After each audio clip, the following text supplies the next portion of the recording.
नमस्कार. Mona cooking and chef सिक्रेटमध्ये आपल्या सर्वांचं स्वागत आहे. आज आपण विशेष जेवण बनवणार आहोत. लवकरच अक्षय तृतीया येत आहे आणि आपल्याकडे अक्षय तृतीयेला विशेष जेवणाचा बेत ठरलेला असतो आणि त्यात आपण गोडाधोडाचा बेत बनवलेला असतो. तर आपण आज गोडाधोडात तव्यावरची पुरणपोळी व बासुंदी झटपट कशी होणार हे बघणार आहोत. चला तर मग रेसिपीला सुरुवात करूया. सर्वात आधी आपल्याला पुरणपोळीची तयारी करून घेणार आहोत आपण. चला तर मग मी इथे आता गव्हाचं पीठ घेतलेलं आहे, बारीक दळलेलं, छान गाळून घ्यायचं आहे. तुम्हाला जर का गव्हाचं पीठ नसेल घ्यायचं, तुम्ही त्याच्यात मैदाही कालवू शकता. 1 वाटी मैदा 1 वाटी गहू पीठ असं घेऊ शकता किंवा पूर्ण गव्हाचं पीठ असंही घेऊ शकता तुमच्या आवडीनुसार. जर का तुम्ही मैदा थोडासा त्याच्यात टाकला तर पुरणपोळी ही तुटत नाही आणि 9 शिकेसुद्धा तिला खूप व्यवस्थितपणे बनवू शकतात. इतकी सोपी असते. चला तर मग सुरुवात करूया. आपल्याला कणिकमध्ये थोडीशी हळद, चवीनुसार मीठ आणि तेल टाकून मस्त कणिक मळून घ्यायची. अशा पद्धतीने जशी आपण पोळ्यांना मळतो त्याच पद्धतीने पुन्हा थोडंसं तेल लावून आपल्याला तिला मऊ करून घ्यायची आहे आणि रेस्ट करायला ठेवून द्यायची बाजूला. अशा पद्धतीने तिला व्यवस्थित मऊ करून घ्यायची आहे. बघू शकता मस्त.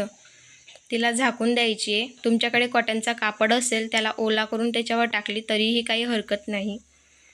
आता आपण गॅसवर कुकर ठेवून त्याच्यात पाणी 1 ते 1.5 तांब्या पाणी गरम करायला ठेवायचं आहे आणि त्याच्यात आपण कपभर चणा डाळ टाकणार आहोत स्वच्छ धुवून. उकळी आल्यावरच आपल्याला चणा डाळ त्याच्यात टाकायची आहे. थोडीशी हळद आणि तेल टाकायचं आहे आपल्याला, जेणेकरून त्याच्यातली जे पाणी असतं ते बाहेर निघत नाही. तेल टाकल्याने छान कालवून घ्यायचं आहे. पाणी हे हरभरा डाळला जास्त लागतं. तुम्ही चणा डाळ म्हणत असाल त्याला पाणी जास्त लागतं. जर का शिट्ट्या होत असतील तर 3 ते 4 शिट्ट्या हाय फ्लेमवर आपल्याला करून घ्यायच्या आहे आणि जर का शिट्ट्या नसतील होत तर तुम्ही वेळेनुसार अर्धा तास आपण गॅसवर मीडियम फ्लेमवर आपल्याला डाळ शिजवून घ्यायची आहे. बघू शकता आपली डाळ मस्त अशी शिजून झालेली आहे. त्याच्यातलं एक्स्ट्रा पाणी निघून जायला पाहिजे म्हणून आपण गाळणीमध्ये त्याला ठेवायचं आहे. बघू शकता थोडा वेळ गाळणी काणी करून ठेवून द्यायची आहे, जेणेकरून त्याच्यातलं एक्स्ट्रा पाणी जे आहे ते निघून जाईल आणि ते एक्स्ट्रा पाणी आपण नंतर वापरणार आहोत आमटी बनवण्यासाठी. बघू शकता अशा पद्धतीने आपल्याला डाळ काढून घ्यायची आहे. त्याच्यातलं पाणीही काढून घ्यायचं आहे वेगळं करून. आता कढई ठेवली आहे, त्याच्यात थोडीशी साखर टाकायची आपल्याला. जेवढी डाळ आपण घेतली तेवढीच साखर टाकायची आपल्याला.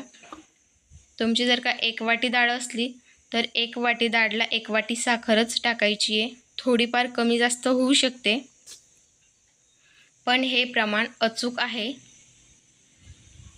आणि 1 वाटी डाळला दीड तांबे पाणी किंवा 2 तांबे पाणी टाकलं तरीही चालेल.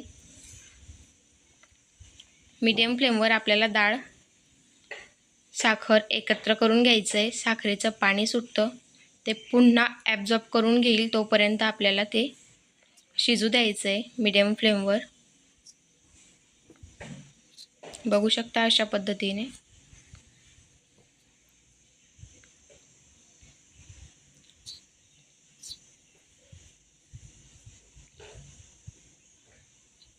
लाईक, शेअर, सबस्क्राईब करा, बेल आयकॉन प्रेस करा, जेणेकरून असेच व्हिडिओ तुमच्यापर्यंत पोहोचत राहतील. लवकरच अक्षय तृतीया येत आहे म्हणून आपण ही रेसिपी तुमच्यापर्यंत पोहोचवली आहे. आता ती डाळ आपण मस्त सिक्रेट टिप्सने गाळून घेणार आहोत. ना हाताला चटके लागतील, नाही हात भरेल, कसलीही टेन्शन नाही. तुमच्याकडे वाटी, तांब्या, ग्लास जे असेल त्याच्याने तुम्ही अशा पद्धतीने डाळ गाळणीने गाळून घ्यायची आहे. खूप सोपी ट्रिक आहे, पटकन डाळ गळून जाते. आपल्याला त्याचं पुरण बनवायचं आहे. अशाच पद्धतीने आपल्याला सगळी डाळ गाळून घ्यायची आहे. पटापट गाळली जाते, अजिबात वेळ लागत नाही. बघू शकता तुम्ही मस्त पुरण गळून तयार झालेलं आहे आपलं. बघू शकता जास्त पातळ नाही, घट्ट नाही, व्यवस्थित असं बनवून तयार झालेलं आहे. आपली कणिकही मस्त रेस्ट करून झाली आपल्या कणिकची. आता आपण पोळ्या टाकायला सुरुवात करूया. त्याच्यासाठी आपल्याला थोडंसं पीठ घ्यायचं आहे लावायला. गव्हाचंच पीठ घ्यायचं आहे. छोटे छोटे डो घ्यायचे आपल्याला. मस्त त्याला पुन्हा नरम करून घ्यायचं आहे. पीठ लावून थोडासा हाताने त्याला वाटीप्रमाणे करून घ्यायचं आहे. हलक्या हाताने प्रेस करायचं आहे. मस्त त्याला वाटीप्रमाणे गोल करून घेणार आहोत आपण. थोडासा खोलगट करायचा आहे. त्याच्यात मस्त पुरण भरायचं आहे. बघू शकता किती पुरण भरलं आहे आपण. चांगल्या प्रमाणात पुरण भरायचं आहे. त्याला चांगलं आट टाकायचं आहे आणि वरून त्याला पूर्ण पॅक करून घ्यायचं आहे अशा पद्धतीने. 9 शिकेसुद्धा अगदी व्यवस्थितपणे एकदाच बघून बनवू शकता. इतकी सोपी रेसिपी आहे. आणि त्याचं जे तोंड असतं त्याला चिपकवून द्यायचं आहे, जेणेकरून आपलं पुरण बाहेर निघणार नाही. अशाच पद्धतीने हलक्या हाताने प्रेस करायचं आहे दोघं साईडने, जेणेकरून पुरण पसरून जाईल. थोडंसं पीठ लावून आपल्याला लाटून घ्यायचं आहे. हलक्या हातानेच लाटायचं आहे, जास्त जोर नाही काढायचा, नाहीतर पुरण बाहेर निघतं.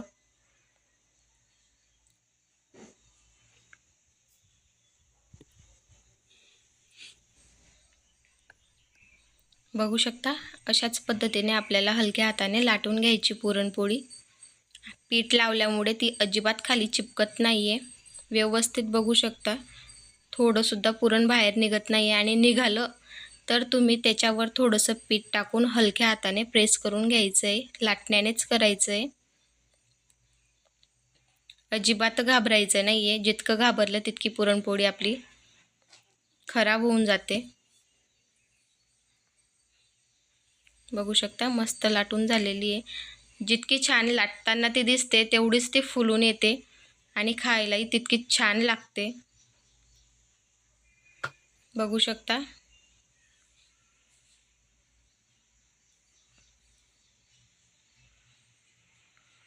तुम्ही तुमच्या आवडीनुसार जाड बारीक करू शकता. मी इथे मस्त बारीक बारीक अशा लाटून घेतलेल्या आहेत. जर का तुम्ही थोडीशी जाडसर लाटली ना तर ती जास्त फुलून येते, आणि थोडी जर का बारीक लाटली ना तर तिला थोडंसं फुलवा कमी असतो. तुम्ही बटर, तूप तुम्हाला जे आवडत असेल ते तुम्ही लावू शकता. तेल लावा, तूप लावा, काहीही लावा. मी इथे थोडंसं बटर लावलं आहे आणि मस्त तव्यावर पसरून घेतलं आहे.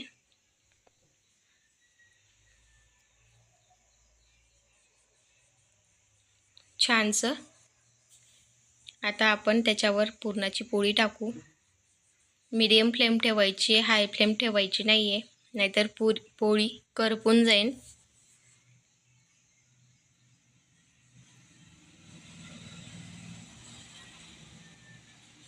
खालची बाजू झाली की वरची बाजू आपल्याला पलटवायची आहे.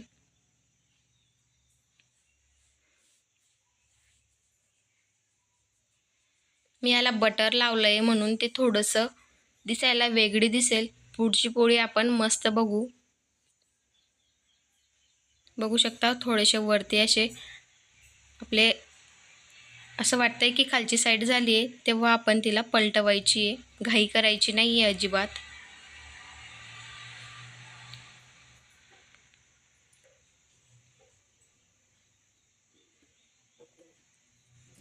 आणि जास्त वेळेस आपल्याला पुरणाची पोळी पलटवायची सुद्धा नाही आहे. बघू शकता मस्त फुलून येते.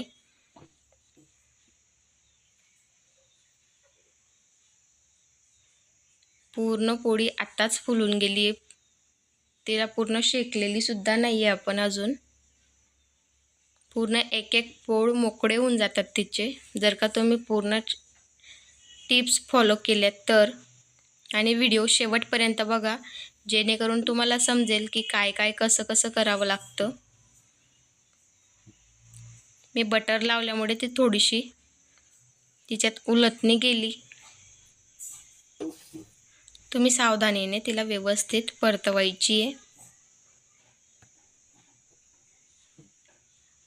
बघू शकता किती मस्त दिसते आपली पोळी आणि पूर्ण फुलून सुद्धा आलेली आहे।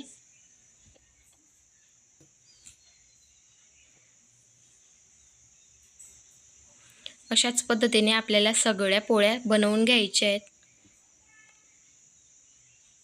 मस्त। जर का आपल्याला वाटत असेल की कोपऱ्याला थोडीशी कच्ची आहे तर तुम्ही अशा पद्धतीने पूड करून तिला शेकू शकता। अशाच पद्धतीने मी सगळ्या पोळ्या लाटून त्या शेकायला घेते। बघू शकता।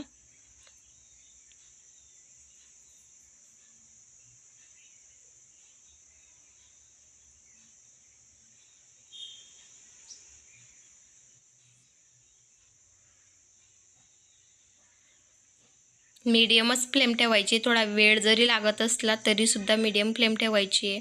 हाय फ्लेम अजिबात करायची नाही आहे।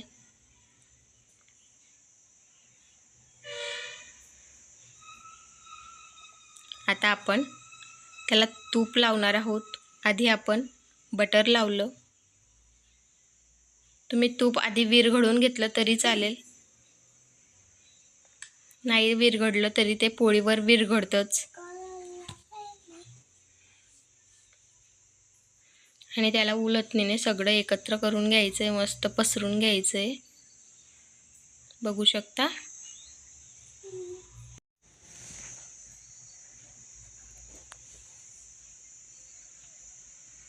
तुम्ही थोडीशी उलटणीने उचकवून तिला बघू शकता खालची बाजू झाली आहे की नाही। जर का तुम्ही नवशिके असाल तर, नाहीतर डेलीवाल्यांना सगळं कळतं।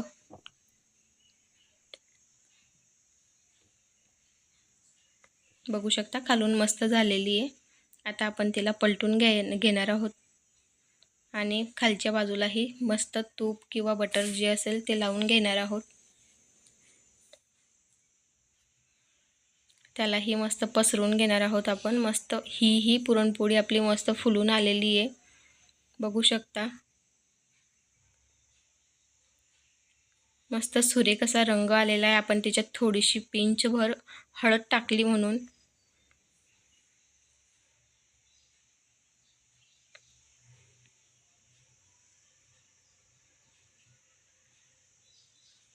मस्त अशी तिला परतून घेणार आहोत आपण।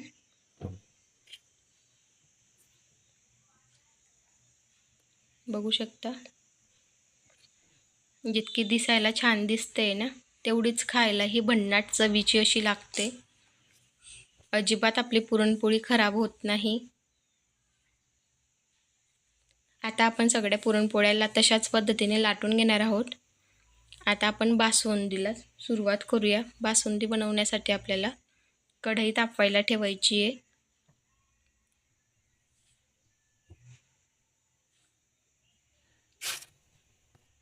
कढईत थोडं पाणी टाकायचं आहे आधी, जेणेकरून जेव्हा आपण त्याच्यात दूध टाकतो ते खाली लटकत नाही। पाण्याला छान उकळी येऊ द्यायची, त्यानंतर आपण त्याच्यात दूध टाकायला सुरुवात करायची आहे। मी इथे 1 लिटर पूर्ण फॅटचं दूध घेतलेलं आहे।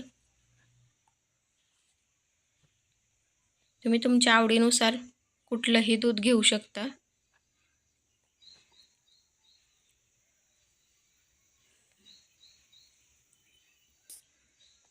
पिशवीचं दूध जे असतं पॉकेटचं ते थोडं घट्ट येतं। हे आपलं मोकळं दूध आहे म्हणून हे थोडं पातळ असतं। याला आपण आता खाली लटकायला नको म्हणून उलटणीने पलटवत राहायचं आहे, हलवत राहायचं आहे।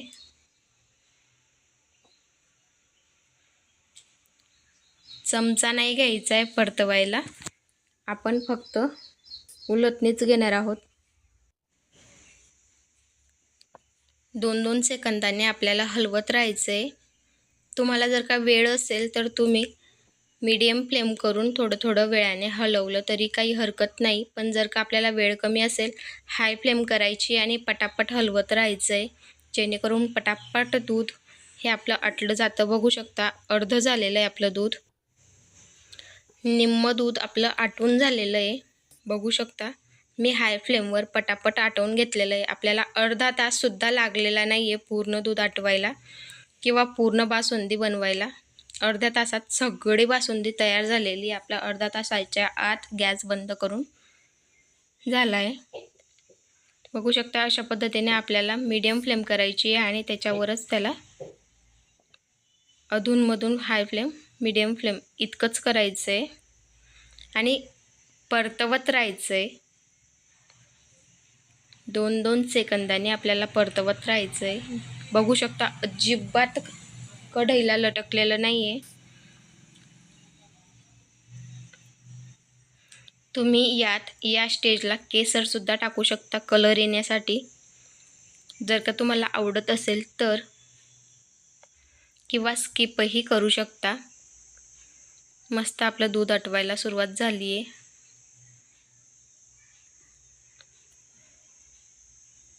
अशाच पद्धतीने आपल्याला सगळं दूध आटवून घेणार आहोत आपण. बघू शकता त्याच्यात आपल्याला सुकामेवा आणि साखर घालायची आहे.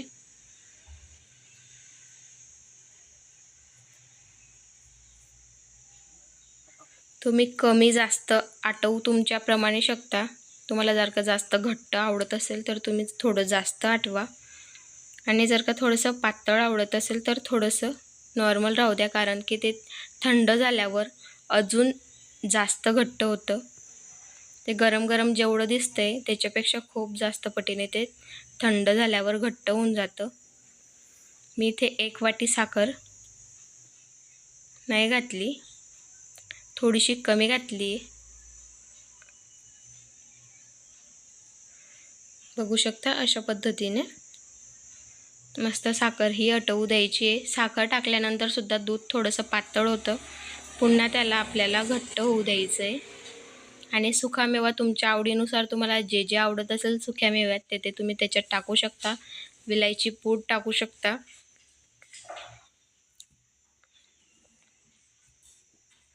थोडंसं परतून घेणार आहोत. आता आपण सगळं साखर आटवून झाल्यावर आणि साखर थोडीशी पुन्हा कमी झाल्यावर आपण ते गॅस बंद करून दिला आहे आणि त्याला पुन्हा थंड होऊ द्यायचं आहे. थंड झाल्यावर ते मस्त घट्ट असं होईल. धन्यवाद.